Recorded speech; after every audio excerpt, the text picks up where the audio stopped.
जय माता दी दोस्तों, आज की हमारी वीडियो होने वाली है उन भक्तों के लिए जो 2023 में अमरनाथ की यात्रा पे जाना चाहते हैं, लेकिन उनके मन में बहुत से सवाल आ रहे हैं कि अमरनाथ की यात्रा कब से शुरू होती है, अमरनाथ की यात्रा कितने दिन की होती है, कैसे अमरनाथ यात्रा का रजिस्ट्रेशन होता है, अमरनाथ यात्रा के लिए मेडिकल कैसे कराना पड़ता है और कितना खर्च आता है, अमरनाथ यात्रा में रुकने की क्या व्यवस्था होती है, कौन सा तरीका सही रहेगा, कितने दिन का समय लगता है, अब RFID कार्ड बनता है तो RFID कार्ड कैसे बनेगा, और अगर आप अमरनाथ यात्रा पे जा रहे हैं तो अमरनाथ की यात्रा में कितना खर्च आएगा। तो आज की इस वीडियो में आपको सारे सवालों के जवाब मिलने वाले हैं, तो वीडियो को अंत तक देखिएगा क्योंकि छोटी सी छोटी जानकारी आपकी अमरनाथ यात्रा में बहुत काम आने वाली है अगर आप इस साल अमरनाथ की यात्रा पे जाना चाहते हैं तो। और वीडियो शुरू करने से पहले एक रिक्वेस्ट है, सभी भक्त कमेंट में जय बाबा बर्फानी, भूखे को अन्न प्यासे को पानी के जयकारे जरूर लगा दें। तो चलिए अब वीडियो शुरू करते हैं। बाबा अमरनाथ की गुफा कश्मीर राज्य के श्रीनगर शहर से लगभग 135 किलोमीटर की दूरी पर स्थित है। यहाँ तक जाने के लिए मुख्य रूप से दो रास्ते बने। पहला रास्ता है बालटाल होते हुए और दूसरा रास्ता है पहलगाम होते हुए। बालटाल का जो रास्ता है वो छोटा रास्ता है लेकिन बिल्कुल खड़ी चढ़ाई का रास्ता है जो कि सिर्फ 14 किलोमीटर का है, और जो दूसरा रास्ता है पहलगाम वाला वो थोड़ा सा बड़ा रास्ता है जिसकी दूरी 36 किलोमीटर है। लेकिन अधिकतम भक्त पहलगाम वाले रास्ते से ही अपनी यात्रा करते हैं क्योंकि यह रास्ता थोड़ा सा आसान रास्ता है जिस रास्ते में थोड़ी सी चढ़ाई कम करनी पड़ती, और वापसी में बालटाल वाले रास्ते से सभी भक्त वापस आ जाते हैं जो कि 14 किलोमीटर का है। लेकिन अमरनाथ की यात्रा करने के लिए सभी भक्तों को अपना मेडिकल चेकअप और अमरनाथ यात्रा का रजिस्ट्रेशन कराना अनिवार्य होता है। तो सबसे पहले बात कर लेते हैं आपको अपना मेडिकल चेकअप कैसे कराना होगा और आपकी यात्रा का रजिस्ट्रेशन कैसे होगा। अमरनाथ यात्रा के लिए मुख्य रूप से एक संस्था बनाई गई जिसे कि अमरनाथ साइन बोर्ड के नाम से जाना जाता है। अमरनाथ यात्रा पर जाने के लिए जितने भी इंतजाम होते हैं इसी साइन बोर्ड के अंतर्गत कराए जाते हैं। तो इसी साइन बोर्ड के अंतर्गत अमरनाथ यात्रा के मेडिकल कराने के लिए हर शहर में 1 से 2 गवर्नमेंट हॉस्पिटल में 1 से 2 डॉक्टर के ही मेडिकल मान्य होते हैं,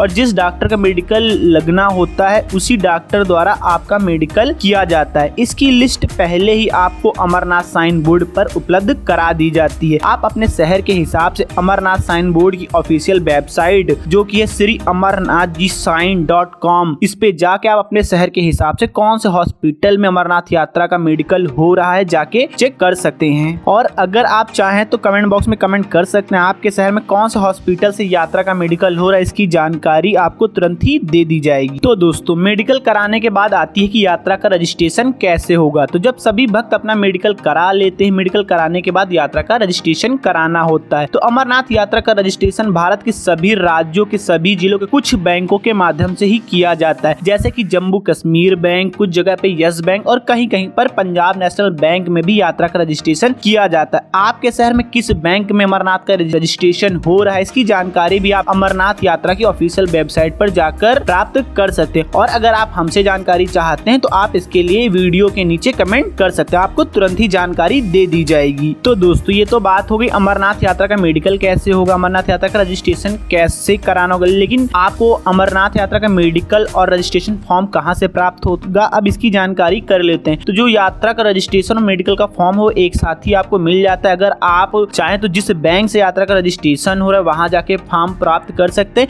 या फिर आप अमरनाथ यात्रा के ऑफिशियल वेबसाइट पे जाके भी फॉर्म डाउनलोड कर सकते हैं। इसके बाद ही आपको सबसे पहले जाना होगा अपना मेडिकल कराना होगा। मेडिकल कराने के बाद आप रजिस्ट्रेशन कराने जा सकते हैं। तो दोस्तों, मैं यहाँ पर एक बात और क्लियर कर दूं, आपको पहले ही डिसाइड करना होगा कि आप बालटाल वाले रूट से अपनी यात्रा करना चाहते हैं या फिर पहलगाम वाले रूट से अपनी यात्रा करना चाहते हैं, क्योंकि जब आप रजिस्ट्रेशन कराने जाएंगे अमरनाथ यात्रा का तो आपको पहले ही अपना रूट पसंद करना पड़ेगा कि आप किस रूट से अपनी यात्रा करना चाहते हैं। तो आप जिस रूट से अपनी यात्रा करना चाहते हैं उसी रूट से आप अपनी यात्रा का रजिस्ट्रेशन करा लें। और यात्रा में रजिस्ट्रेशन कराने के लिए आपको आधार कार्ड और 4 से 5 पासपोर्ट साइज की फोटो भी लगती है। तो ये सारी चीजें उपलब्ध करने के बाद आप अपना यात्रा का रजिस्ट्रेशन करा सकते हैं। तो दोस्तों, ये तो बात हो गई आपको अपना मेडिकल कैसे कराना है और आपका रजिस्ट्रेशन कैसे होगा। बात कर लेते हैं अमरनाथ की यात्रा कितने दिन तक चलती है। तो अमरनाथ की यात्रा मुख्य रूप से 56 दिन की होती है। यात्रा की शुरुआत जून आखिर या फिर जुलाई के स्टार्टिंग में शुरू हो जाती है और रक्षाबंधन पे यात्रा खत्म हो जाती है। अगर इस साल यात्रा की शुरुआत की बात करें तो इस साल भी यात्रा 25 जून से लेकर 5 जुलाई के आसपास शुरू हो जाएगी और रक्षाबंधन पर यात्रा खत्म हो जाएगी। तो दोस्तों, बात कर लेते हैं आप अमरनाथ की यात्रा पे कैसे जा सकते हैं। अमरनाथ की यात्रा की शुरुआत होती है जम्मू तवी से। आप बाई ट्रेन या फिर बाई बस जम्मू तवी तक जा सकते हैं। जम्मू तवी पहुंचने के बाद जम्मू तवी से 10 किलोमीटर दूर पड़ता है भगवती नगर, जो कि अमरनाथ यात्रा के लिए बेस कैंप बनाया जाता है। सभी यात्री सबसे पहले यहीं पहुंचते हैं और यहीं पे आपको सारी सुविधाएं भी उपलब्ध कराई जाती हैं। तो आपको सबसे पहले पहुंचना है जम्मू तवी। जम्मू तवी पहुंचने के बाद आपको जाना है Bhagwati Nagar base camp. Bhagwati Nagar base camp से ही मुख्य रूप से अमरनाथ यात्रा की शुरुआत होती है। भगवती नगर बेस कैंप पहुंचने के बाद आप बालटाल या फिर पहलगाम दो तरीके से जा सकते हैं। सबसे पहला तरीका है, वहाँ पे बहुत सारी बसें जाती हैं, तो आप बाई बस पहलगाम या फिर बालटाल जा सकते हैं। ये आपको देखना है कि आपने किस रूट से अपनी यात्रा का रजिस्ट्रेशन करा रखा है। अगर बस की टिकट की बात करें तो आपको वहाँ पे 500 रुपए से लेके 800 रुपए तक अलग अलग बसों का टिकट अवेलेबल हो जाता है। तो आप अपने बजट अनुसार टिकट ले लीजिए। टिकट लेने के बाद आप भगवती नगर से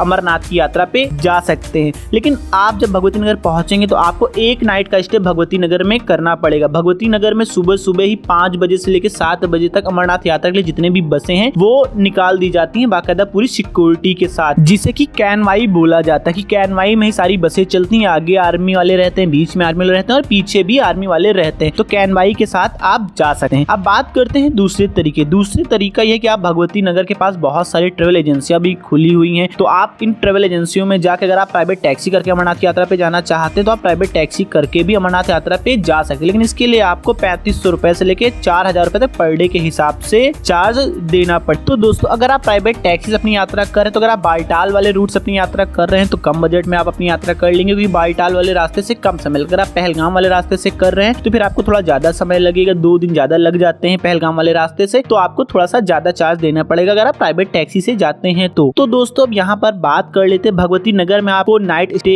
करना पड़ता है। तो यहाँ पे आप नाइट स्टे कैसे कर सकते हो? तो यहाँ पे आपको बहुत सारे टेंट की सुविधा उपलब्ध हो जाती है, जिनमें आप 300 रुपए से लेके 500 रुपए देके बहुत आसानी से रुक सकते हैं। इसके अलावा वहीं भगवती नगर बेस कैंप में ट्रस्ट द्वारा भी बहुत बड़ा हॉल बना हो, जिसमें आप मात्र 50 रुपए दे के ही नाइट स्टे कर सकते हैं। और यहाँ पे अगर खाने की बात करें तो पूरी अमरनाथ यात्रा में, मतलब जब आप भगवती नगर पहुंच जाते हैं, भगवती नगर से लेके अमरनाथ गुफा तक, फिर वापस भगवती नगर आने तक आपको कहीं भी खाने पे कोई खर्च नहीं करना पड़ेगा, क्योंकि जगह जगह आपको लंगर देखने को मिल जाते हैं, जहाँ पे आपको हर तरीके से खाने की सुविधा उपलब्ध कराई जाती है। और रास्ते भर आपको कई जगह मेडिकल चेकअप की भी सुविधा उपलब्ध कराई जाती है। अगर आपको कहीं से भी लगता है कि आपको थोड़ी सी भी दिक्कत है किसी चीज की, तो आप अपना मेडिकल चेकअप भी करा सकते हैं और दवाई ले सकते हैं। इसके अलावा दोस्तों, मान लीजिए भगवती नगर आप बहुत रात में पहुंचते हैं, 8 बजे 9 बजे, और आपको भगवती नगर बेस कैंप में रुकने की व्यवस्था नहीं मिलती है, क्योंकि भगवती नगर बेस कैंप के पास बहुत सारे जो छोटे छोटे घर बने हो, तो यहाँ पे आपको होम स्टे की सुविधा भी उपलब्ध हो जाती है, जिनमें आप मात्र 500 रुपए से लेकर 700 रुपए देके बहुत आसानी से नाइट स्टे कर सकते हैं। तो दोस्तों, आप सीधे पहुंचे जम्मू तवी, जम्मू तवी से पहुंचे बेस कैंप, बेस कैंप से दूसरे दिन सुबह सुबह आप बालटाल या फिर पहलगाम के लिए निकल पड़िए, जहाँ के लिए भी आपने अपना रजिस्ट्रेशन कराया हो। तो अगर आप बालटाल वाले रूट से जा रहे हैं तो शाम तक आप बालटाल पहुंच जाएंगे। अगर आप पहलगाम वाले रूट से जा रहे हैं तो आपको शाम तक पहलगाम पहुंच जाएंगे। तो सबसे पहले हम बात कर लेते हैं पहलगाम वाले रास्ते से। अगर पहलगाम पहुंचते हैं तो वहाँ पे आपको कौन कौन सी सुविधाएं देखने को मिलेंगी। तो पहलगाम पहुंचने के बाद आपको वहाँ पे एक नाइट का स्टे करना पड़ता है। तो यहाँ पे आपको नाइट स्टे करने के लिए यहाँ पे बहुत सारे टेंट की सुविधा उपलब्ध होती है, तो आप इन्हीं टेंट में रुक सकते हैं। यहाँ पे आपको 400 रुपए से लेके 800 रुपए में टेंट अवेलेबल हो जाता है। और अगर आप ग्रुप में गए हैं, 8 से 10 लोग हैं,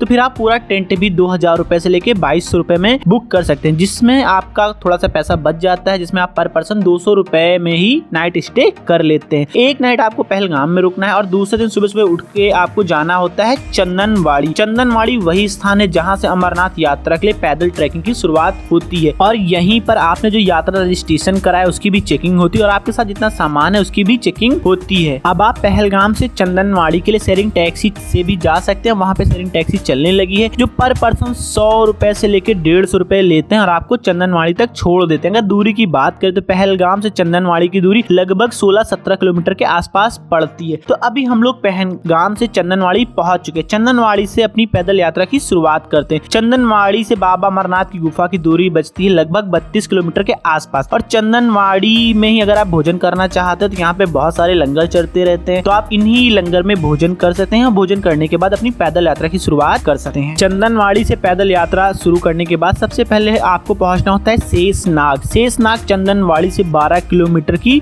दूरी पे पड़ता है। शेषनाग एक जगह है जहाँ पर भी रुकने की सारी व्यवस्थाएं की जाती हैं। यहाँ पे आपको खाने पीने के लिए लंगर चलते रहते हैं और यहाँ पे भी टेंट वगैरह लगे हुए हैं जिनमें आप नाइट स्टे कर सकते हैं। शेषनाग पहुंचने के बाद आगे आपको जाना होता है पंचतरणी। तो अगर आप 1 बजे से पहले शेषनाग पहुंच जाते हैं तभी आपको आगे जाने दिया जाएगा पंचतरणी के लिए, और अगर आप 1 बजे के बाद पहुंचते हैं शेषनाग तो फिर आपको यहीं शेषनाग में ही ही नाइट स्टे करना पड़ेगा। तो आप अगर थक गए हैं ज्यादा और 1 बजे से पहले पहुंच गए तब भी आप चाहें तो शेषनाग में नाइट स्टे कर सकते हो। अगर आप 1 बजे से पहले हैं तो फिर अगर आप आगे जाना चाहते हैं तो आप पंचतरणी तक उसी दिन जा सकते हैं। अब बात कर लेते हैं चंदनवाड़ी और पंचतरणी में रुकने की क्या व्यवस्था है। तो दोनों जगह पे ही आपको टेंट की सुविधा उपलब्ध हो जाती है और जिनमें आपको पर पर्सन के हिसाब से 400 रुपए से लेके 500 रुपए के आसपास का ही खर्च आने वाला है। अगर आप शेषनाग में नाइट स्टे करें तब भी आपको 400 रुपए से लेके 500 रुपए देना पड़ेगा। अगर आप उसी दिन पंचतरणी पहुंच गए हैं तो पंचतरणी पहुंचने के बाद भी आप नाइट स्टे करें तो वहां भी आपको 400 रुपए से लेके 500 रुपए में टेंट की सुविधा उपलब्ध हो जाती है। दोनों जगह रुकने की बहुत अच्छी व्यवस्था है और दोनों जगह ही खाने पीने के लिए लंगर चलते रहते हैं जो कि पूरी तरीके से निःशुल्क होते हैं। तो दोस्तों अगर आप शेषनाग में नाइट स्टे करते हैं तब भी आप दूसरे दिन गुफा तक पहुंच जाएंगे और अगर आप पंचतरणी रुकते हैं तब भी आप बहुत आसानी से अमरनाथ की गुफा तक पहुंच जाएंगे। बस यहाँ पे थोड़ी सी दिक्कत आपको ये आएगी, अगर आप पंचतरणी से दर्शन करने जाते हैं तो 5 किलोमीटर जाके दर्शन करिए। दर्शन करने के बाद बालटाल वाले रास्ते से नीचे आ जाइए। अगर आप शेषनाग से अपनी यात्रा शुरू करते हैं दूसरे दिन तो फिर आप शाम तक ही बाबा अमरनाथ की गुफा तक पहुंच जाएंगे। तो फिर यहाँ पे आपको नाइट स्टे करना पड़ेगा। तो बात कर लेते हैं अमरनाथ गुफा पे पहुंचने के बाद यहाँ पे आपको कौन कौन सी सुविधाएं देखने को मिलती हैं और कैसे आपको यहाँ पे नाइट स्टे करना है। तो बाबा अमरनाथ गुफा से पहले ही बेस कैंप बना हुआ होता है जहाँ पे बहुत सारे टेंट की सुविधा उपलब्ध कराई जाती है। तो यहाँ पे भी आप 400 रुपए से लेकर 700 रुपए में नाइट स्टे कर सकते हैं। अगर आप शाम को ही दर्शन करने जाना चाहते हैं तो यहीं पर आपको 100 रुपए प्रति बाल्टी के हिसाब से गर्म पानी मिलता है। आपको गर्म पानी ले लेना है, ठंडी पानी से बिल्कुल भी नहीं नहाना है क्योंकि यहाँ पे ठंड बहुत ज्यादा होती है। तो आपको गर्म पानी से ही नहा लेना। नहाने के बाद आपको दर्शन करने के लिए चले जाना है। दर्शन करने में आपको 1 से 1.5 घंटे का समय लग सकता है क्योंकि भीड़ बहुत ज्यादा होती है। अमरनाथ यात्रा पे लिमिटेड समय के लिए ही यात्रा होती है तो 1 से 1.5 घंटे तो आपको लग ही जाएगा दर्शन करने के लिए। दर्शन करने के बाद आपको वापस आ जाना है। वापस आने के बाद आपको वहीं पर जो आपने रहने की व्यवस्था की है अमरनाथ में वहीं पे आपको नाइट स्टे कर लेना। नाइट स्टे करने के बाद दूसरे दिन आपको अगर आप चाहें तो दर्शन करने के बाद बालटाल वाले रास्ते से नीचे आ सकते हैं और अगर आप चाहें बिना दर्शन करे भी बालटाल वाले रास्ते से नीचे आ सकते हैं। अब बात कर लेते हैं उन यात्रियों के लिए जो बालटाल वाले रूट से अपनी यात्रा पे जाना चाहते हैं। तो आप शाम तक बालटाल पहुंच जाते हैं बाई बस या फिर बाई टैक्सी आप जा रहे हैं। शाम तक आप बालटाल पहुंच जाएंगे। बालटाल में रुकने की व्यवस्था होती है। यहाँ पर आपको बहुत सारे लंगर जलते रहते हैं, बहुत सारे टेंट लगे हुए होते हैं। तो 400 रुपए से लेके 500 रुपए में आप टेंट में नाइट स्टे कर सकते हैं। नाइट स्टे करने के बाद आप लंगर जाइए। लंगर जाने के बाद आप खाना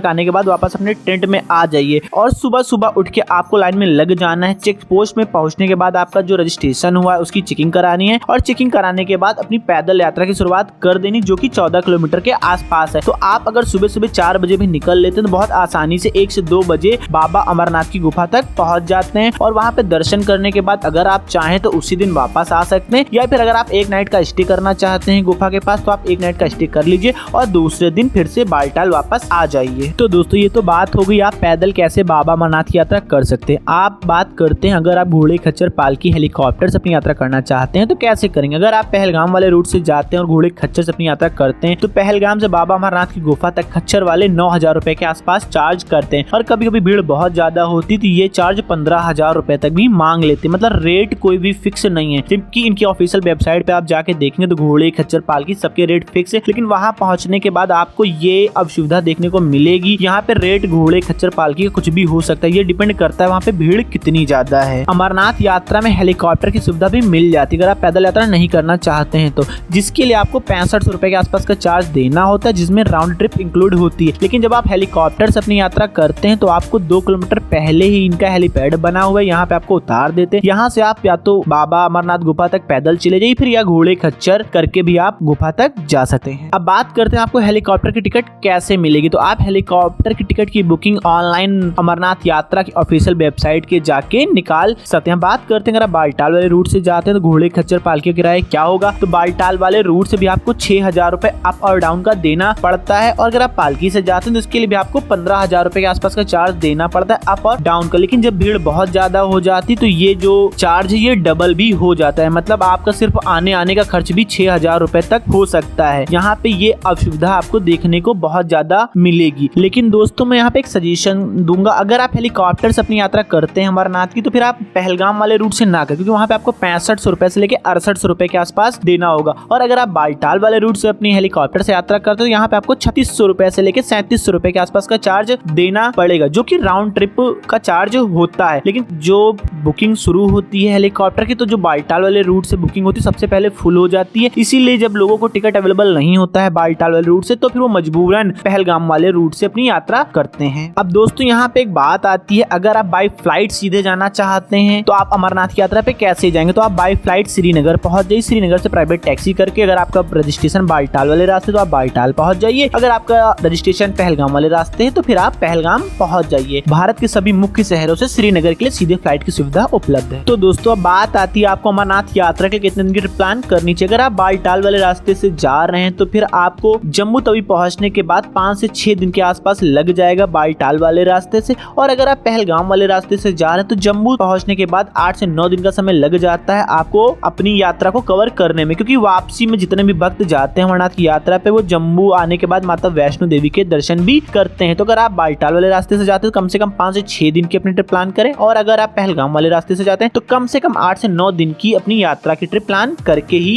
बाबा अमरनाथ की यात्रा पे निकलें। अब दोस्तों आखिर में बात आती है अमरनाथ यात्रा पे कितना खर्च आता है। अगर आप बाई बस बेस कैंप पहुंचने के बाद अपनी अमरनाथ की यात्रा पे जाते हैं तो 5,000 रुपए में आप अमरनाथ की यात्रा कंप्लीट कर सकते। और अगर आप बाई बस न जाके प्राइवेट टैक्सी से जाते हैं, घोड़े खच्चर से जाते हैं, पालकी लेते हैं, तो ये सारे खर्च आपके खर्च में जुड़ते चले जाएंगे। अगर आप बाई बस जाते हैं पहलगाम या फिर बालटाल और अपनी पैदल यात्रा करते हैं तो बहुत कम खर्च मतलब सिर्फ 5,000 रुपए में आप अपनी बाबा अमरनाथ की यात्रा कंप्लीट कर सकते हैं जम्मू तवी पहुंचने के बाद। इसके अलावा आप जितना भी खर्च करते जाएंगे वो इस खर्च में इंक्लूड होता चला जाएगा। तो दोस्तों अभी आपके मन में एक सवाल और आ रहा होगा कि RFID कार्ड आपको कहां से बनवाना है। तो जैसे आप जम्मू तवी पहुंचेंगे तो जम्मू तवी रेलवे स्टेशन पे ही आपको RFID कार्ड बनवा लेना, क्योंकि यहाँ पे कम भीड़ होती है। इसके अलावा भगवती नगर बेस कैंप में भी RFID कार्ड बन जाता है, और पहलगाम और बालटाल में भी RFID कार्ड बनाने के लिए काउंटर की व्यवस्था की जाती है। लेकिन सबसे सही रहेगा आप जैसे ही जम्मू तवी रेलवे स्टेशन बाहर निकलेंगे वहीं पे 2 काउंटर चलते रहते हैं, वहां जाके आप अपना RFID कार्ड बनवा लीजिए, फिर आगे अपनी अमरनाथ की यात्रा की शुरुआत करिए। तो दोस्तों यह था अमरनाथ यात्रा पे जाने वाले भक्तों के लिए कंप्लीट जानकारी। इसके अलावा भी अगर आपके मन में कोई सवाल है, कुछ कंफ्यूजन है अमरनाथ यात्रा को लेके, तो कमेंट में कमेंट कर सकते हैं, जिसका जवाब आपको तुरंत दिया जाएगा। और जिन भक्तों ने अभी तक हमारे चैनल को सब्सक्राइब नहीं किया, हमारे चैनल को सब्सक्राइब कर दें, बेल आइकन को प्रेस कर दें, क्योंकि हमारे चैनल पर ऐसे ही यात्रा से जुड़े हुए इन्फॉर्मेटिव वीडियो बराबर अपलोड होते रहते हैं। मिलते हैं आपसे नेक्स्ट वीडियो में। और सभी भक्तों से एक रिक्वेस्ट है, कमेंट में जय बाबा बर्फानी, भूखे को अन्न, प्यासे को पानी के जयकारे जरूर लगा दें।